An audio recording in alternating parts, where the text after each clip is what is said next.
Every hardcore addict has doubts if they'll ever get clean. But what if everyone who really knew you, your friends, your family, people you spent time with all thought there is just no way that guy will ever make it?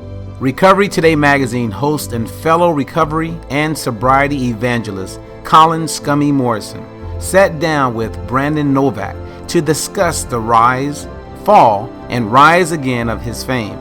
This interview is as real as it gets. There is hope, even for those we say are hopeless. Colin and Brandon, they're proof. Here's the story of the guy no one thought could ever get sober. This is the story of Brandon Novac. What's up, everybody? We're back with SCUMMY Unplugged. Today we got a really special guest, Brandon Novac, pro skateboard rider, TV star, recovering drug addict. I mean, the guy's kind of done it all, and he's sober like me. He's got his life back. I think your story is a lot like me. I think a lot of people really didn't think we were gonna come out of the dark days, you know. And your story, it's amazing, man. I mean, look where we're at right now. Yeah, you know? yeah. I was talking earlier. No one was betting on me to get sober, including myself. I was that alcoholic that was deemed unhelpable or unfixable. My mother had bought me a plot.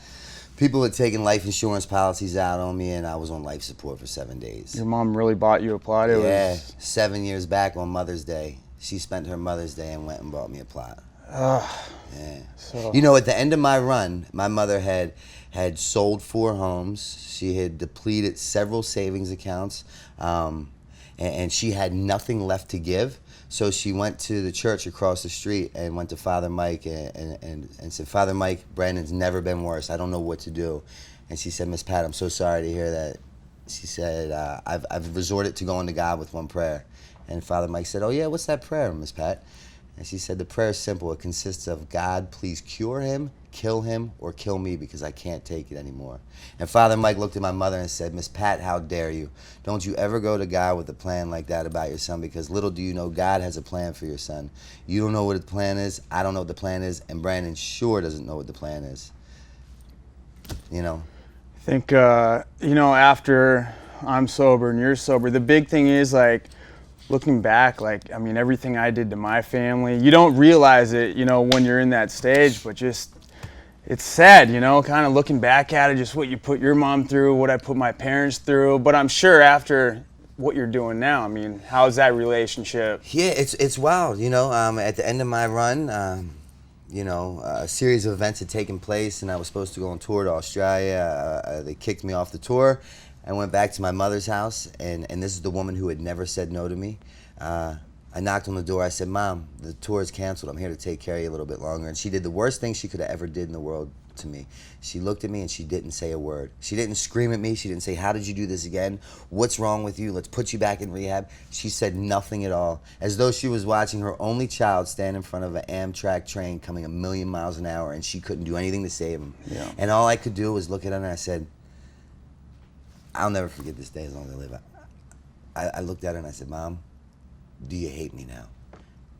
She said, I don't hate you, but I will no longer love you to death." And I've had so many low bottoms in my drinking and drugging career, but this was the lowest bottom I had ever hit, because my bottom came up to meet me. Yeah. Because I knew that this position that I had put myself in yet again was fully self-induced.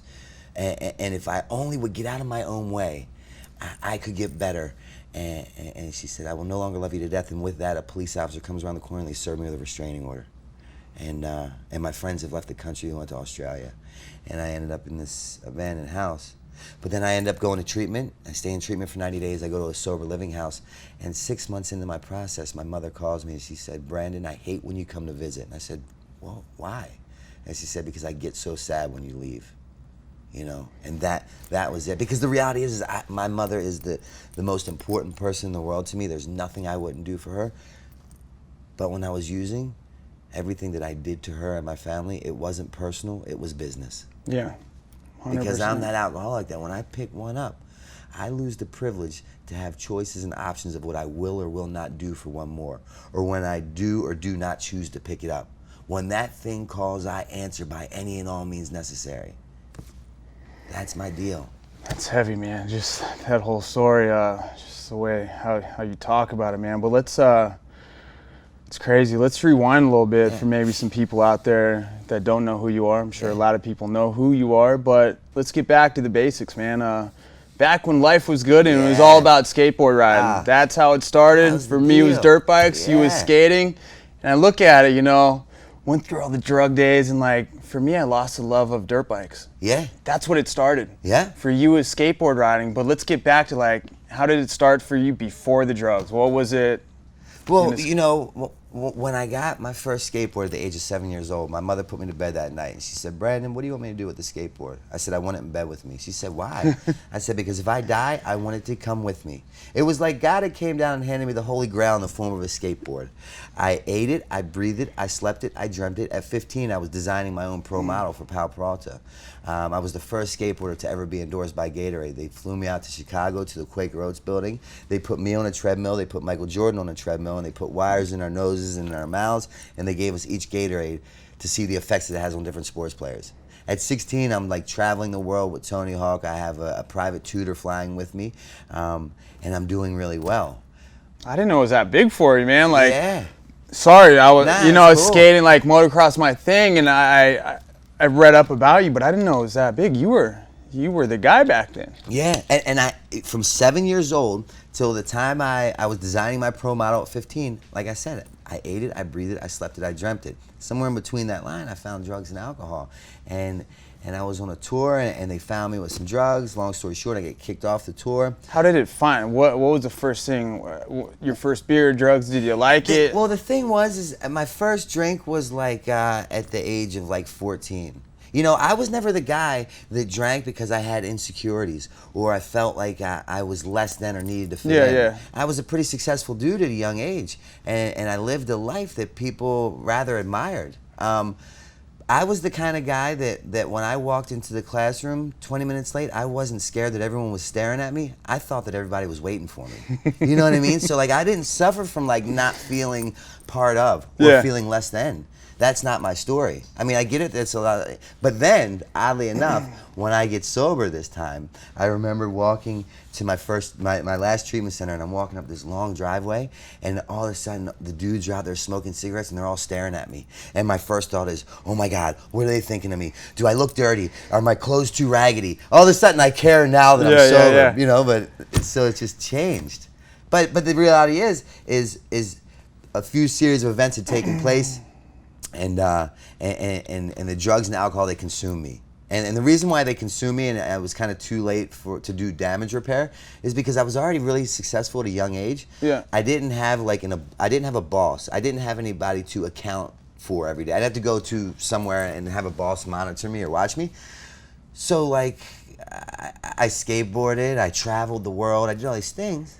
I feel, as addicts, that's a destructive life, I guess, because I never had a job. I didn't know what making a dollar was. For me, like you, is riding a dirt bike, traveling the world, drugs and alcohol, they were coming to us. I think it's, and now realizing that we're addicts, I just think it was so easy to fall into that lifestyle, man. It was crazy. How did you get into it? I guess, did it start with pain pills? Did alcohol get heavy? With me, no.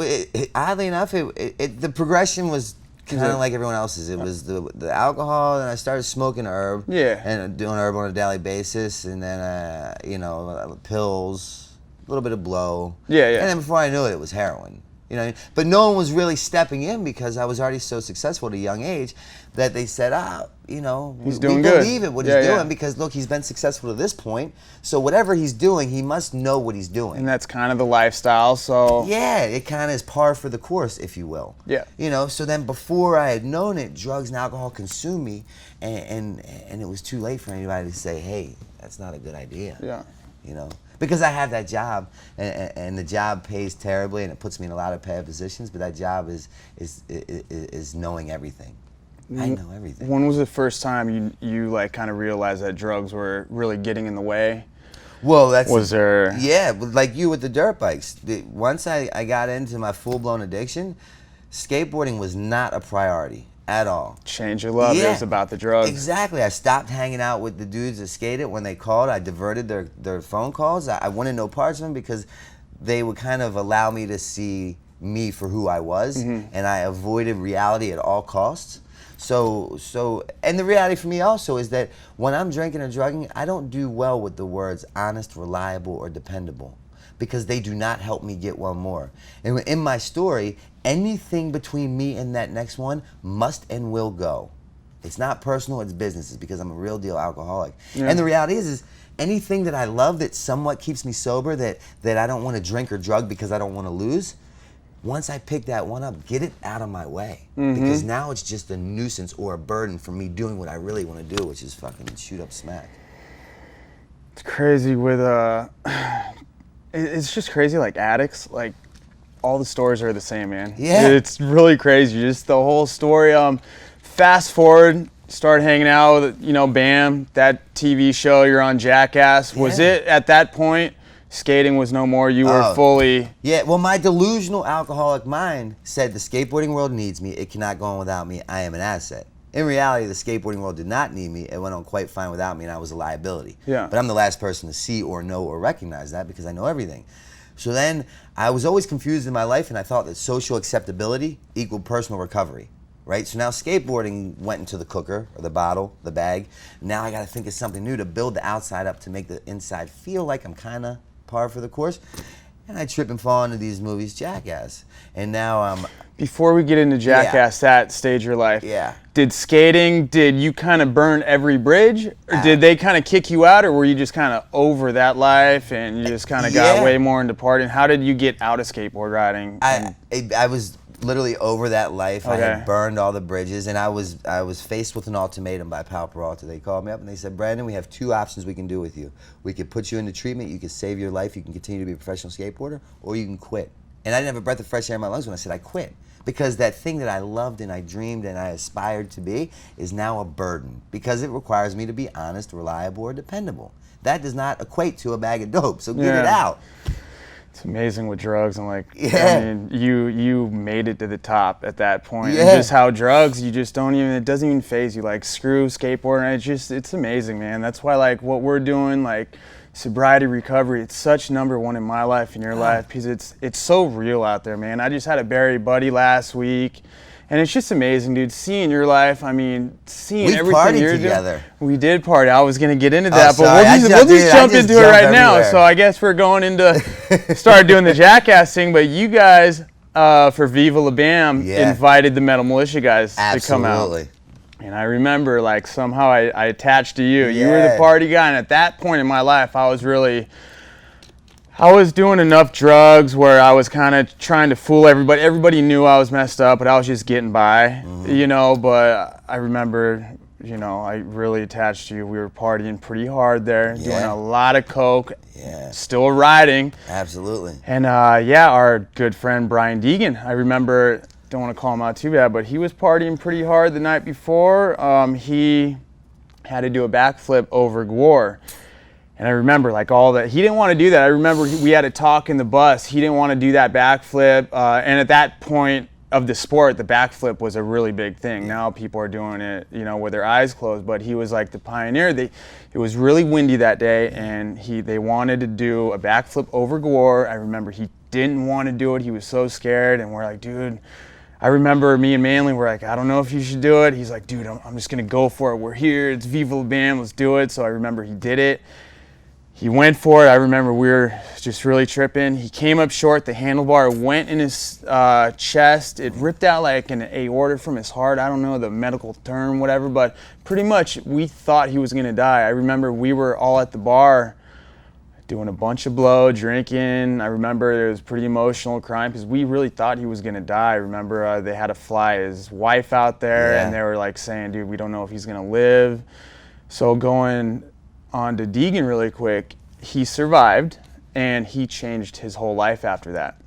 He found God. So I think he realized he almost died. Like, dirt bike rider, skateboard, you know, we break bones, but this was a very serious injury. He thought he was going to die. He found the Lord. He got sober. He went on after that day, skyrocketed. He's millionaire. He's on top. in that point in my life, I kept on going downhill, and then that's where I lost track of you, and I got into heroin, lost my life, just lost everything. Going on from there, what happened to you after that stage of your life? I guess now we're into the Jackass and the BAM, because that was a big, people know you for that. And oddly enough, like, I was able to somewhat remain successful throughout my whole drug addiction, to an extent, mind you. I understand that. So, like, then I transpired into the Jackass world, and in that, I was known as Novac, the guy who doesn't give a... Do you cuss on here? Fuck yeah. Yeah, okay, all right. Point proven. I was the guy that didn't give a fuck and comes and goes as he pleases, and that was kind of my character. That's a bad recipe too. Yeah, like at that stage of your life, and now it's like, now I'm accepted. Now, like, I'm ready to go bigger. Yeah, and they it's want like that. a junkie's dream for me at that time. So, like, I was the party guy, and that was kind of the role that I portrayed. Well, I didn't portray it because that's who I was. Yeah. And so now I'm doing all these, once again, went from the skateboarding career now to this Jackass world. You were classic and all. Yeah, and they're like, dude, who wants to do this? And it'd be like a gnarly stunt. I'm like, this guy. You're talking to a guy that was homeless, eating out of trash cans, letting men suck him off for $40, to, like, all of a sudden being in movies that break box office records, which gets paid really well to do it, which equals a lot of heroin money. There's nothing I wouldn't do. It's Were a step you up. still doing heavy heroin in the whole Viva La Bam days? When I could. When I could. Because those guys, they kind of like, they didn't understand addiction or alcoholism. Did they know you were doing that? Well, I had to, like, really keep it under wraps. As addicts, we're really good at that, dude. I know. I was... Yeah. So like, BAM kind of put the word out, like, no one give him... They were okay with me doing cocaine and drinking because it's, like, sociably acceptable. I'm not stealing your money, your credit cards, your cars to get more cocaine or wine. But they did not accept me eating pills or doing heroin because then I do all those things. Yeah. And I fall asleep. And it's not a good look. You know? Yeah. So now, like, I would go to meetings and they would tell me my life's unmanageable, and I felt and I believed like my life was unmanageable. You were going to meetings as you were doing? Oh, totally. Absolutely. I always went to meetings. Me and BAM were talking about this last night. They would be out at the pub, and I'd be like, okay, I'm going to meet you there, but I'm going to a meeting first. And they're like, why? And I'm like, because for that 1 hour, I won't drink or drug. You know, I knew that there was a way up and out of my position, provided I got out of my way. I wasn't ready yet, but I knew it was going to play out one of two ways. Were you trying to kind of, like, maybe do it kind of lie to people? I guess for me, I remember I was going to AA meetings. Everybody wanted me to go, and I was snorting Roxy's in the bathroom. But in my head, I would go out and I'd be like, dude, I just went to a meeting, I'm doing it. I was just lying to everybody, but it's weird, my addicted life, like, I felt like I was doing good going to meetings, but I was doing drugs in the bathroom. I don't know. You know, I'm there with you. For a lot of times. So you were going to meetings just so you wouldn't drink for that hour, or were you doing it to, like, lie to the people saying I'm trying to? That's the first part of the story. The second part is totally what you just said. Okay. To say, hey, I just went to a meeting, to tell my then second ex-fiance, clearly I'm horrible with commitment. So my second last ex-fiance, I went to a meeting, I'm doing great, only for her to, like, trust me just a little bit more so I could get out and go score some more dope. You know, and everyone would believe, hey, he's got to be doing good. And what I would do is I would go to these meetings and I would loiter with the intent to recover. I would get a sponsor, I would get a home group, I would fellowship fairly easy because I'm a people person. But then you say work the steps, it's like, fucking slow down, stop overreacting. Easy. You know, you're simply overreacting here. Like, that doesn't apply to me. And plus, the word work isn't in my forte unless it pays with $10 or a glass of wine. Yeah. And then you want me to it's a whole thing with that. But what I would do is then I would continue to attend Brandon's Anonymous. Brandon would sponsor Brandon, and Brandon was Brandon's God. And then I couldn't understand how I'm back on the corner at Eastern Avenue in Patterson Park in Baltimore City selling my body for $40 to anybody that will buy. And that's not even my deal. But I told you, I'm that real deal alcoholic that when it calls, I answer by any and all means necessary. I don't want to do it, but I don't know how to not do it. Yeah, it's crazy. I know people are out here, I'm sure some people that don't get addiction, they're looking at us like, dude, these guys are fucked up. I know people out there are looking at this. They understand it. Yeah. And hopefully the whole strategy and about how I'm making sobriety #1 like you is, I hope somebody out here is watching our story and being like, dude, look at these guys. they're interviewing each other at a Recovery Today magazine deal, and we're sober and we have our lives back, and sobriety's just, it's so rad, man. Like the way I feel about the way you feel, I mean, dude, we got our lives back, and it should, let's not get into the sober part. I kind of like the dark stories, but keeps going on from there. Sure. How bad did it get before you get in the sober talk? So I'm going to these meetings and I'm trying to stay sober, but I'm not willing to do what you guys suggest. And you tell me my life's unmanageable, but then I go do an appearance at a nightclub, and they say, what would you like in your green room? And I would say some heroin, some cocaine, some Xanax, and some wine. They would get me those substances, they'd put them in my green room, I would take pictures, I would sign autographs, and at the end of the night, I would get a check for $10,000. So like, I already suffer from a delusional state of mind that tells me that I don't have a disease, right? So follow me. You diagnosed me with HIV. I'm rushing to the hospital to get medication because I don't want to die, fatal disease. Yeah. Diagnose me with cancer. I'm going to the hospital to get chemo because I don't want to die, fatal disease. Diagnose me as an addict or an alcoholic. I need a glass of wine or a bag of heroin to figure out what the fuck's wrong with you for diagnosing me with such disease. And it's just as fatal as the first two. But I have a disease that tells me I don't have a disease. So now my life doesn't feel right, but then I go do these appearances, I get paid $10,000, they supply drugs and alcohol for me. It provides a living. So now I'm like really delusional. I don't know, up from down, hot from cold, left from right. I don't know. Because I get paid. It's like my job. You know? So then the same thing with the skateboarding career happened with the Jackass World. My delusional mind said the Jackass World needs me, it cannot go on without me. I am an asset. In reality, it did not need me. It went on quite fine without me, and I'm a liability. Did they kick you out, or how did you get out of that whole crew? Just like the Jackass World. I mean, just like the skateboarding world. Flights weren't being booked, tours weren't being scheduled, paychecks were being diverted to my mother. Is this because you were just going way too big in the party scene that like, dude, this guy's gonna die? I was a liability. Okay. You know, and my mind told me that I was an asset, but in reality I was a liability because to do those things required me to be honest, reliable, or dependable. And I told you have to get that shit out of my way when I'm drinking and drugging. That doesn't work. So then the wheels fall off on that deal, and now I got to come up with a plan how I'm going to get sober. I'm not willing to go back to treatment because like I'm unique. Look at my resume. I can make things happen. I can do it. I can pull this. So I come up with a foolproof plan of how I'm going to beat my addiction, alcoholism. I want to hear this one. This is gonna. You strap me up to a polygraph, I would have passed with flying colors. I would have bet my mother on it. That's how I believed it. Yeah. I'm going to move to Helsinki, Finland. What year was this? This was, oh dude, every years were just a blur to me. Yeah, I get it. Maybe 2008 maybe. I'm gonna move to Helsinki, Finland. It's literally across the world. They don't even speak my language there. I can go there, I can regroup, I can rebrand, I can reassess, I can reevaluate, I can fucking redo life, and I'm gonna do it. Because I know that I don't wanna do what I'm doing now. I touch down in Helsinki, Finland. I go to this nice 5-star hotel because at a young age, my mother always told me. You thought you were going there to get away from the drugs because I can't talk to anybody, I can't get the drugs. That's like the main reason? Straight up. I don't know anybody. I'm going to go rebrand myself. Okay. I'm going to redo fucking life. Really. That was my plan. I'm going to redo it. I'm going to start new. No one knows me.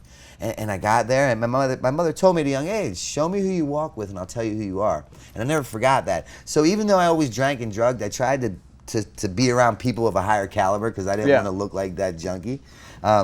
So I go to this really nice 5-star hotel, and I go right to the lobby bar. And I swore off drugs. I was not going to do it. I go right to the lobby bar, and I get bottle after bottle. Just like me and you connected, I found a guy, he had a guy, and now I'm having heroin delivered to the hotel. I call my sponsor. I'm like, Lex, what the fuck? How did this happen? And he said, well, genius, let me break the news to you. I guess you skimmed over the part in the book where geographical change does not equal recovery. That's what I'm going to say to the people out there. I'm looking at you guys. That's the biggest deal. They think by, and I get so many people right now, dude, I'm gonna move to California. I'm going to go to rehab here. I don't know anybody there. And that's where I just had to interrupt you because I hear it so much, man. And like, look at your story. So people out there, move to a different state, across the world, you're still gonna find the drugs, and you did it. And that's what my sponsor told me. So he said, look, allow me to tell you, geographical change is not equal recovery. He said, I'm gonna take it a step further, Mr. Know-It-All. The drinking and the drugging is not your problem. And I'm like, holy fuck, that was like a punch to the gut or a bullet to the brain. Because I thought if I physically just sat it down, I'd be better. Yeah. He said, no, the drinking drunk is not your problem. That's your solution. And he said, your problem is your thinking, your attitude, and your behavior. The reality is you can't shake your shadow. You take you with you everywhere you go. I put you in Finland, you shoot dope. I put you in Africa, you shoot dope. I put you in Ventura County, you shoot dope. People talk about triggers. My triggers are when my eyelids open. And I'll go shoot dope all day long with that camera until I'm tired of carrying it. And when I'm tired of carrying it, it doesn't fucking matter because my disease says you don't have the privilege to put it down. You keep carrying it, motherfucker. And I have to because I don't have the ability to say no to my disease. Yeah. And so then I get on a plane, I come back, and I say, okay, that clearly didn't work. I'm going to come up with another How long plan. were you there for? I stayed for like 6 days. So that whole, your own little idea didn't really go too good. Yeah. Okay, you're back in America, Yeah. then what happens? So now I got to come up with another plan. Plan B. Plan B. And this is going to fucking work. Novac's plan A. Yeah, No. I know everything, so how Okay. can it fail, right? I'm a genius. All right, I got to do it, but I'm not willing to go back to the treatment centers because they clearly are You just mistaken. weren't ready? You were scared? Or like? No, I felt that I could Have you do been it to rehab? Oh, Before? 13 times. Okay, we never Yeah. got into that. So Yeah, you've been, bypassed that. you Yeah. bypassed that whole Yeah. chapter 13 times in rehab. That's a big one. Inpatient. I've lost count of outpatients and detoxes. You just weren't ready. Yeah, that's clearly the deal. I tell people, like, you could go for a night. I went to rehab one time. I just never went to rehab. I went to an outpatient rehab, I guess. I wasn't ready. I was buying fake piss, peeing. Yeah.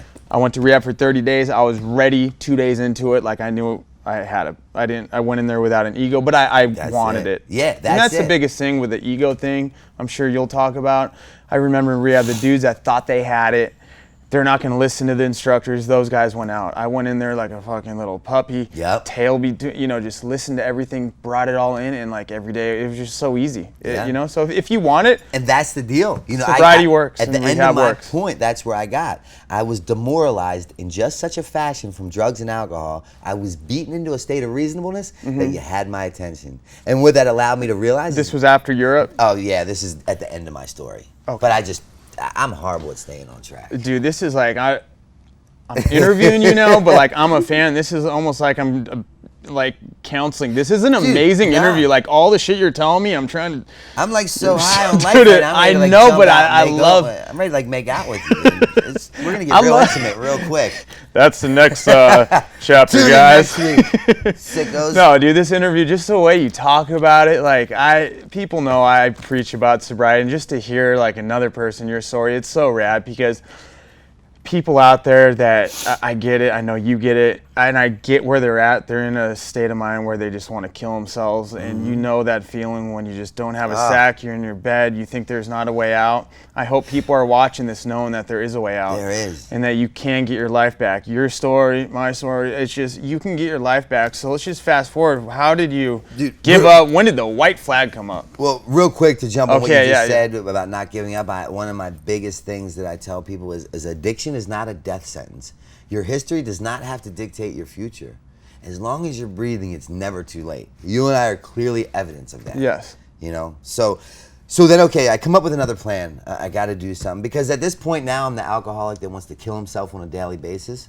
But the hit is that I don't want to hurt myself in the process. So every day I wake up saying tomorrow's going to be different. And I wake up tomorrow only to repeat yesterday's actions, and I'm stuck in like a Groundhog's Day effect for the better part of 21 years. So okay, I got to come up with another plan. I'm going to go on tour, and this tour is going to go with a rock and roll band, and we're going to go to 29 countries in 32 days. That's going to work because clearly Finland was the problem. Now I have 28 other countries to find my solution. I don't think this idea is going to work either. But I At want the to hear time, it. dude, I would have bet my life on it. Yeah. Because I have that delusional alcoholic mind that makes me believe the unbelievable. Addicts out there, they're watching. They're like, dude, I get it. Yeah, man. You feel me, boys? So I get on the tour. I make it to the fourth country, which is Australia. I'm not so politely asked to leave the tour. I fly back. I go to my mother's house, and I knock on her door. And I'm like, hey, Mom, the tour. I left the tour. I'm here to hang out. And she's like, she's crying profusely, like waterworks. I said, what's wrong with you? She said, I got 4 different phone calls from 4 different men with 4 very heavy accents today. They said if I did not deposit X amount of dollars into X amount of bank accounts, I was to view your body at the morgue tonight. And I said, stop fucking overreacting. I'm here. Right? Because I think everyone else has the problem, not me. Yeah. Why were they trying to get money? Would you? Because dude, God only just knows. owed money. I robbed Peter to pay Paul, you know. I was just like treading water at best. Yeah, heavy. That's what I did, you know. That's why my book's called Dream Seller, because like I'm really good at selling dreams, man. I'm honored you gave me a book. I can't wait to go home and read it, dude. Yeah. And I know that's doing good. It's doing great. That's whatever. Right? We'll get in. I want to finish your story because I'm a fan just listening to this. So that doesn't work, right? Now I got to come up with another plan how I'm gonna like beat my deal. And remember, social acceptability equals personal recovery. What I know now that I didn't know then is I was trying to fill this internal void with an external solution. Money, property, prestige, right? So I got to come up with something else to make people believe that I'm doing good, that validation. So I write this book, right? Now, prior to writing this book, I'm not a high school graduate. I have no GED. I got my GED later on after the book was published in prison. The only reason why I got it in prison is A, because I had the time, and B, if you passed the GED, you got a pizza party supplied by Domino's. So that was a fucking no-brainer. Who doesn't want Domino's in the joint? So go figure, I aced that bitch. Because it was my idea. The reason why I did so bad in treatment centers, psychiatrist's office, doctor's office, meetings, is because it wasn't my idea. Yeah. You tell me what I need to do, I tell you I need to fuck off because I know everything. So I write this book, right? No GED, no high school diploma. So now I'm a former professional skateboarder. I've been in these movies that break box office records. Now I'm a published author. Take it a step further, with no GED, no diploma, but I can make things happen, which is horrible for my delusional alcoholic mind. I write this book, the book gets published. Now You wrote this book on drugs? On cocaine and wine. Full force. Okay. Full force. And now the book is published, and it's an autobiography addiction memoir, right? So now I've written a book on addiction. Let's take it a step further. It becomes a New York Times bestseller. In this book, because I'm sorry I haven't read it, I'm going to read this thing tonight. Do you talk about sobriety in it? No, no. So you weren't like bullshitting, like, no. It was just... Well, the way the book's laid out is because I never wrote a book. I went to my co-author, who's a really smart guy. He has letters in front and behind his name. I said, how do you write a fucking book? Like, that's not what I do. And he said, you know, generally it's written in 12 chapters. So how my book, how I wrote it, was it starts out with my last day using. I did something I swore I would never do. Okay. And that was prostituting my body to another man, right? And so then that day I'm like, and then after I do what I swore I would never do, and that happens at like 10:30 at night in Baltimore. The heroin shops close at 11 p.m. It's 10:30 at night. I'm down by the water. This older gentleman's giving me a blowjob, and I'm like, how the fuck did I get here? But time is of an essence because I have 20 minutes to make it back up before the dope shops close. I get the $40. I get him to drive me up there. It's like 10:58. I get out on the block.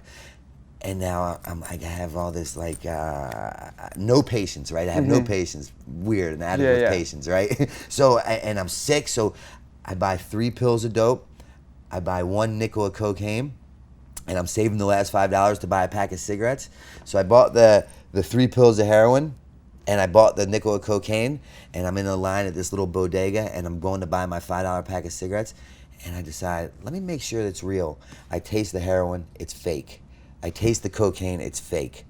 I'm like, dude, I woke up at 6 a.m. trying to get money. I'm sick. I was sick when I woke up at 6 a.m. It's now 11 p.m.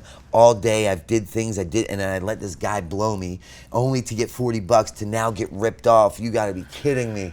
So I take the $5, I get out of line, I go buy a $3 pill of heroin, which does nothing for me. And next thing, I go to rehab the next morning. And when I go to rehab, I meet my counselor, and my counselor takes me back from like the age of 14 and then throughout the whole treatment center stay. That's how, so I'm clean in the book, because I'm like, but I'm not clean while I'm writing. Okay. But in the book, I'm writing about an experience I had in one of my umpteen treatment centers. Wow, man. So now I'm a published author, and the book is an autobiography. I'm a published author who's written a book on addiction. The book becomes a New York Times seller, and now I'm receiving hundreds of thousands of pieces of mail from all over the world of people like you saying, I read your book, I didn't want my story to get as bad as yours, I have 30 days. Of people like you saying, I read your book, I understand why my father picks the bottle over coming coming to have dinner with me on the weekends. It's not because I'm a bad daughter. It's because he has the disease of addiction, right? So my delusional mindset, I just wrote the big book of Alcoholics Anonymous, or the basic text of Narcotics Anonymous. Yeah, yeah. And for people who don't know what that is, that's like the holy grail for us recovering Sobriety, people. yeah. It's like our guide to living. Now I believe that I just wrote that book because I'm saving all these people's lives. At least I like to think I am. Sober Jesus. But I can't keep a needle out of my arm. So I'm like, fuck. So the night my book's being released in Times Square, my literary agent's there, my publishers are there, my manager's there. I don't have any heroin that day. And they're not giving me any money to get my heroin. Because what I didn't know then that I know now is it would not be a good look for me sitting there signing my books while falling asleep into them. But my disease doesn't understand boundaries or yes or no. When it calls, I answer. So I'm ill as a research monkey, and they're bringing my books in, and I have another buddy of mine from Baltimore with me, and when they wheel the books in, me and him look at each other, and we don't say a word, but we have a full-blown conversation with eye contact. And when they bring my books in, I grab 2 boxes of my books, he grabs 2 boxes of my book, and I go to the Amtrak train station, and I go right back to Baltimore, and I sign and sell my books to 2 different stores. Now I'm stealing my own addiction memoirs to take back to Baltimore to sell to buy more heroin. Like, how the fuck did I get here? Yeah. How did I get here? My mother's a nuclear physicist. My brother's an attorney in the White House. I lived with a cautionary tale. My father taught me one thing in life. If and when I go to prison, how to conduct myself. I hated that man because he was a drug addict. Yeah. And I always swore that I would never be him. And then you were there. And now I'm him. What? How? How did you find sobriety through all this? That's like, I want to know. The people want to know, because this is like, the story's just gnarly and amazing. How did you find sobriety, and how are we here now talking? So what happened to me, and thank God it happened, is the delusional effect produced by heroin or cocaine or wine stopped appearing when I put it in me, right? Which means I no longer could live with or without a drink or a drug. It literally stopped working. So like before, when I'd put a bag of dope in me or a bottle of wine in me, it was okay because it would allow me to escape the reality for which I had created for myself, right? Then I was okay with being homeless. I was okay with selling my body. I was okay with sleeping in abandoned houses. It was par for the course. But now, what do I do when I can't load my needle up anymore? Because if I put another drop of water on it, the plunger will fall out because it's literally full to the gill. And when I put it in me, it no longer works. I'm no longer okay with letting men give me blowjobs. I'm no longer okay with sleeping in abandoned houses. The delusional effect produced by heroin stopped appearing because I knew there was a better way. Now I'm at a point where that gift of desperation is showing up, that God moment. I'm at a point where I'm so low the curve looks like a skyscraper. I'm fucking horrible at suicide because I keep waking up. I'm like, dude, I don't know. So I go into this, a lot of events continue to happen. We could talk for 10 more hours. I end up going back to this treatment center. And I like that one, dude. The curve looks like a skyscraper. I'm gonna hold on to that. I mean, that's like a rock bottom. That's it right there. That's an amazing. I was there, and I no longer, even if you gave me a handful of heroin, I wouldn't have felt better. Yeah. Because it no longer worked. You were just done. I was done. I was beaten into that state of reasonableness. Demoralized in just such a fashion. And I go into this last treatment center. I had been to it 4 previous times. And the last 4 previous times, I would sit in the same chair with the same Did they intake. laugh at you when you came in? Were they like, oh, you again? This is what happened. So I go in and I'm sitting in the chair that I've sat in 4 previous times with the same intake coordinating woman that I've sat and talked to 4 previous times. And how it would go like this is, Mr. Novac, your insurance covers 90 days. And I would say, in theory, 90 days sounds great, but in reality, I'm more of like a 45-day kind of fella. I have this woman to do, this job to fulfill, and this state to go to. And the woman would laugh at me each and every time and she'd say, sweetheart, you have no idea. Anything and everything that you put in front of your recovery does not or will not matter because you will lose it. And I'd say, well, I guess you didn't see my resume. You haven't seen what I'm able to produce. Like, But what happens is ignorance is bliss, but when you know, you fucking know. And I remembered her telling me that the last 4 previous times and me trying to leave and prove a point that she was wrong. And when I came back in this last time, when she presented to me the same opportunity, I couldn't say no, because if I said no, that entailed an explanation. And all I could do was shake my head yes. And she said, sweetheart, you're in no condition to do your intake. Get up to detox. I'll see you in 4 days. And I go up to detox, and a story that I like to tell that happened right before me going to treatment is, in theory and on paper, I was a very successful individual, did things in life that people equate to success or happiness, or that some even dream of doing. In reality, I'm a 35-year-old man, and my worldly possessions consist of 8 scarves, 2 jackets, 3 socks, and a stick of deodorant that fits into a bag that doubles as my pillow. And I was supposed to board this flight. A whole bunch of things happened. And when I went to go see the boys to cop a few more bags of dope, I didn't wear underwear because I was a homeless junkie. So I wasn't going to wash underwear or find an imaginary drawer to put them in. My life was the getting and using and finding ways and means to get one more. So I went to go cop, and I had these dress slacks on, I had a button-up shirt on, and I had these at once point in time nice Brooks Brothers shoes, but I had lost a shoestring along the way. When I went to go cop from the boys, they saw fit to rob me as opposed to serve me. They ripped my front and back pockets completely out. Now my dick and my ass are completely exposed. They ripped my shirt open. The only button that stays buttoned is this top button, and I got these shoes on with one shoestring, and now I'm roaming the streets of East Baltimore looking like a gay East LA Cholo gangbanger, right? That didn't work, so I go to the airport and I try to board this flight to Fort Lauderdale. When I walk in, she says, Mr. Novac, are you under the influence of anything? When I'm trying to get my ticket. I said no. She says, I believe you are. You will not fly for 72 hours. Not like the next flight or tomorrow morning. 3 days, for fuck's sake. Yeah. My delusional mind said, the woman knows who I am. Her son or daughter probably has an issue with drugs and alcohol. She's blaming their addiction on me. She's pissing on my parade. How dare her? In reality, nobody that dressed the way I was dressed would be allowed to board a flight, much less walk outside. And 2 things I've learned in my career is I will never win an argument with a judge or a TSA airport security agent, which I'm sure you know. What they say Very goes. much, yep. But what happened is something really pivotal. And a very pivotal point in my sobriety happened right there. I did not want to board this flight because if I boarded this flight, I knew it was going to end bad. My heart was beating a million miles a minute like I just shot a kilo of cocaine. I didn't want to board the flight, but I didn't know how to not board the flight because the person in Fort Lauderdale who was paying for my trip had drugs for me. But I didn't want to go, but I don't know how to not go. So what happened was God dressed up in the form of a TSA airport security agent and did for me what I could not do for myself. And when she didn't allow me to get on that flight, I stepped out of line and I called my sponsor and I said, Lex, I'm stranded at BWI Airport and I want to kill myself. Now, mind you, from my very first treatment center at 17, I walked into that place and I wasn't buying what they were selling and I was not drinking their Kool-Aid. I was not them, nor would I ever be. Now at my very last treatment center at 35, you people are the only people that answer my calls and you don't even give me $10. So I'm like stuck with these people in recovery. And he says, come get me, I'll take you to see your PO, you'll go to rehab. So now I get to the rehab, and when I'm walking up to the detox, my therapist stops me. The same therapist that I still see today privately, because they told me in the beginning, stick to the basics, so God willing, you never have to go back to the basics. She looks at me, she says, Mr. Novac, you're back. I'm like, yeah. She said, if you play your cards right, today, right now, can be the best day of your life. And I said, Christina, do you need a fucking urinalysis?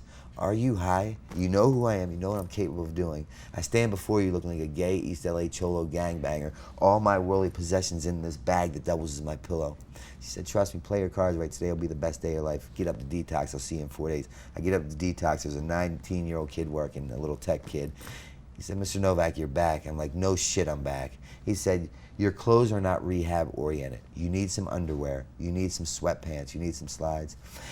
The fact of the matter was I was never so grateful to have a pair of underwear, but my disease didn't allow me to have them. So what he did was he said, let's go downstairs to the basement of this Catholic Charities rehab and we're going to find you a pair of 2nd, 3rd, 5th, 10th hand pair of underwear. That gift of desperation is now appearing. I'm in this basement of this Catholic Charities rehab at 35 years old. There's a 19-year-old kid digging in a box looking for a pair of 2nd, 3rd, 5th, 10th hand pair of underwear, and I'm praying to God he finds them, right? I'm willing, like you were talking about. I was willing to do whatever it said. He doesn't find a pair of underwear, but what he finds is a pair of size 40 women's